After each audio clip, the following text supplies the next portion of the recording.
କେମିତି କଟିବ ଆଜିର ଦିନ? ସେପ୍ଟେମ୍ବର 28 ତାରିଖ ରବିବାର। ଜାଣନ୍ତୁ କେଉଁ ରାଶି ପାଇଁ କେମିତି ରହିବ ଆଜିର ଦିନ। ଭିଡ଼ିଓଟି ସମ୍ପୂର୍ଣ୍ଣ ଦେଖିବା ପୂର୍ବରୁ ଭିଡ଼ିଓଟି ଭଲ ଲାଗିଲେ ଲାଇକ୍ ସେୟାର ସବସ୍କ୍ରାଇବ୍ କରିବେ। ପାଖରେ ଥିବା ବେଲ୍ ଆଇକନ୍ ଦେବେ ଅଲ୍ ନୋଟିଫିକେସନ୍ ଅନ୍ କରିବେ, ଯାହାଫଳରେ ନୂଆ ନୂଆ ଭିଡ଼ିଓ ପାଇପାରିବେ। ପ୍ରଥମେ ଦେଖିବା ମେଷ ରାଶି ବ୍ୟକ୍ତିମାନଙ୍କ ପାଇଁ। ଆଜି ଆପଣଙ୍କ ପାଇଁ ଏକ ଭଲ ଦିନ ହେବ। ଆଜି ଆପଣ ନୂତନ କାର୍ଯ୍ୟଗୁଡ଼ିକ ଆୟୋଜନ କରିବେ। ଅମଲାତନ୍ତ୍ର ବ୍ୟବସାୟୀଙ୍କ ପାଇଁ ଆଜି ଏକ ଭଲ ଦିନ। ଉଚ୍ଚ ପଦାଧିକାରୀଙ୍କ ଉଚ୍ଚ ପ୍ରୋଫାଇଲ୍ ରହିବ। ପୁରୁଣା ଅସମ୍ପୂର୍ଣ୍ଣ କାର୍ଯ୍ୟ ସମାପ୍ତ ହେବ। ପଦୋନ୍ନତି ଅର୍ଥନୈତିକ ଲାଭ ଆଣିପାରେ। ସେହିଭଳି ବୃଷ ରାଶି ବ୍ୟକ୍ତିମାନଙ୍କ ପାଇଁ ଆଜି ଆପଣଙ୍କ ପାଇଁ ଏକ ଶୁଭ ଦିନ ଅଟେ।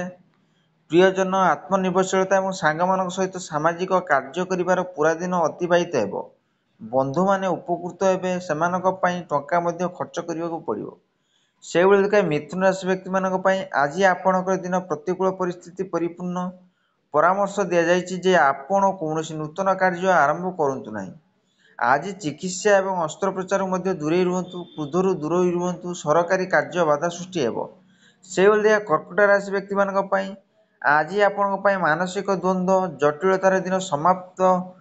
ସମସ୍ତଙ୍କ ଶରୀର, ମନ ଏବଂ ଧନରେ ବାଧା ଆସିବ। ଆଜି କୌଣସି କାର୍ଯ୍ୟ ଆରମ୍ଭ କରନ୍ତୁ ନାହିଁ। ପ୍ରତିଯୋଗୀମାନଙ୍କ ସହିତ କୌଣସି ପ୍ରକାର ଆଲୋଚନାରୁ ଦୂରେଇ ରୁହନ୍ତୁ। ସେହିଭଳି ସିଂହ ରାଶି ବ୍ୟକ୍ତିମାନଙ୍କ ପାଇଁ ଆଜି ଆପଣଙ୍କ ପାଇଁ ଏକ ଭଲ ଦିନ ଅଟେ। ଘରେ ସୁଖ ଏବଂ ଶାନ୍ତିର ପରିବେଶ ରହିବ। ମନ ମଧ୍ୟ ଖୁସି ହେବ। ଏକ ସୁଖଦ ବ୍ୟାପାର ହେବ। ରୋଗର ପୀଡ଼ିତାଙ୍କ ଅବସ୍ଥା ସୁଧୁରିବା ସହିତ ଅସନ୍ତୁଷ୍ଟ ହେବା ଭାବନା ରହିଛି।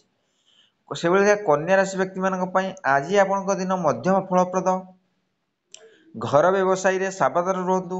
ଆପଣଙ୍କ ସ୍ୱାସ୍ଥ୍ୟ ଭଲ ରହିବ, କିନ୍ତୁ ଆପଣଙ୍କ ସାଥୀଙ୍କ ମନ ଚିନ୍ତିତ ହେବ। ବରିଷ୍ଠ ଓ ପ୍ରିୟଜନଙ୍କ ପାରସ୍ପରିକ କ୍ରିୟା ବୃଦ୍ଧି ପାଇବ। ଏକ ସୁନ୍ଦର ସ୍ଥାନକୁ ଯାତ୍ରା ଅସମ୍ଭବ।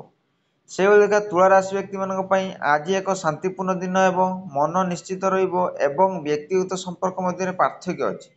ତଥାପି କୌଣସି କ୍ଷତି ହେବ ନାହିଁ। ସ୍ୱାସ୍ଥ୍ୟ ବିଷୟରେ ଚିନ୍ତା ହେବ। ଟଙ୍କା କ୍ଷତି ହୋଇପାରେ। ସେହିଭଳି ବିଛା ରାଶି ବ୍ୟକ୍ତିମାନଙ୍କ ପାଇଁ ଆଜି ଆପଣଙ୍କ ଦିନଟି ଖୁସିରେ ବିତାଇବେ। ବୈଦିକ ଧାରା ଏବଂ ଆଲୋଚନା ପାଇଁ ଦିନଟି ଭଲ। ଆଜି ଆପଣ କଳ୍ପନାର ସର୍ବୋତ୍ତମ ଉପଯୋଗ କରିବେ। ପିଲାମାନଙ୍କ ଠାରୁ ଭଲ ଖବର ପାଇ ହୃଦୟ ଖୁସି ହେବ। ସେଭଳିଆ ଧନୁରାଶି ବ୍ୟକ୍ତିମାନଙ୍କ ପାଇଁ ଆଜି ଆପଣଙ୍କର କଣ୍ଟିଜେକ୍ସ ଟଙ୍କା ମିଳିପାରେ। ପରିବାର ସଦସ୍ୟଙ୍କ ସହ ବିବାଦ ହେବାର ସମ୍ଭାବନା ଅଛି, ଯାହା ଘରକୁ ବିଶୃଙ୍ଖଳିତ କରିପାରେ। ଛାତ୍ରମାନଙ୍କୁ ଆଜି ଅଧିକ ପରିଶ୍ରମ କରିବାକୁ ପଡ଼ିବ। ନକାରାତ୍ମକ ଚିନ୍ତାଧାରାକୁ ରୋକନ୍ତୁ। ଦୁଃସାହସ ଦ୍ୱାରା ପାଇଁ ଦିନଟି ଉପଯୁକ୍ତ ଅଟେ। ସେହିଭଳି ମକର ରାଶି ବ୍ୟକ୍ତିମାନଙ୍କ ପାଇଁ ଯଦି ଆପଣ ଆଜି ନୂତନ କାର୍ଯ୍ୟ ଆରମ୍ଭ କରନ୍ତି, ତେବେ ଆପଣ ନିଶ୍ଚିତ ଭାବରେ ସଫଳତା ପାଇବେ। ଏହା ସାଙ୍ଗ ଏବଂ ପ୍ରିୟଜନ ମିଶ୍ରଣ। ଆପଣ କାର୍ଯ୍ୟ ସଫଳତା ପାଇବେ ଏବଂ ପ୍ରତିଯୋଗୀମାନଙ୍କ ଉପରେ ବିଜୟ ପାଇବେ। ଶୁଭ ଫଳ ମିଳିବ ଏବଂ ସାମାଜିକ ସମ୍ମାନ ମଧ୍ୟ ଉପଲବ୍ଧ ହେବ। ସେହିଭଳି କୁମ୍ଭ ରାଶି ବ୍ୟକ୍ତିମାନଙ୍କ ପାଇଁ ଆଜି ଆପଣଙ୍କର ଏକାଗ୍ରତା ଅଭାବ ହେବ। ଧାର୍ମିକ କାର୍ଯ୍ୟରେ ଟଙ୍କା ଖର୍ଚ୍ଚ ହେବ। ପୁଞ୍ଜି ବିନିଯୋଗ ନିର୍ଦ୍ଦିଷ୍ଟ ଧ୍ୟାନ ଆବଶ୍ୟକ। ସମ୍ପର୍କୀୟ ଠାରୁ ଦୂରେଇ ରୁହନ୍ତୁ, କାରଣ ସେମାନେ ଅଲଗା ହୋଇପାରନ୍ତି। କୋର୍ଟ କାର୍ଯ୍ୟର ସତର୍କତା ଅବଲମ୍ବନ କରନ୍ତୁ। ଶେଷରେ ଦେଖିବା ମୀନ ରାଶି ବ୍ୟକ୍ତିମାନଙ୍କ ପାଇଁ ଆଜି ଆପଣ ଶାରୀରିକ ଏବଂ ମାନସିକ ସ୍ତରରେ ଉତ୍ସାହିତ ହେବେ। ଦିନଟି ଆର୍ଥିକ ଦୃଷ୍ଟିରୁ ଲାଭଦାୟକ ଅଟେ। ଆଧ୍ୟାତ୍ମିକତା ଏବଂ ଚିନ୍ତାଧାରା ଭଲ ରହିବ। ସାଙ୍ଗ ଏବଂ ସମ୍ପର୍କୀୟ ଠାରୁ ଉପହାର ପାଇବେ ସମ୍ଭାବନା ଅଛି। ଆଶା କରି ଭିଡ଼ିଓଟି ଭଲ ଲାଗିଲେ ଲାଇକ୍ ସେୟାର ସବସ୍କ୍ରାଇବ୍ କରିବେ, ବେଲ୍ ଆଇକନ୍ ଦେବେ।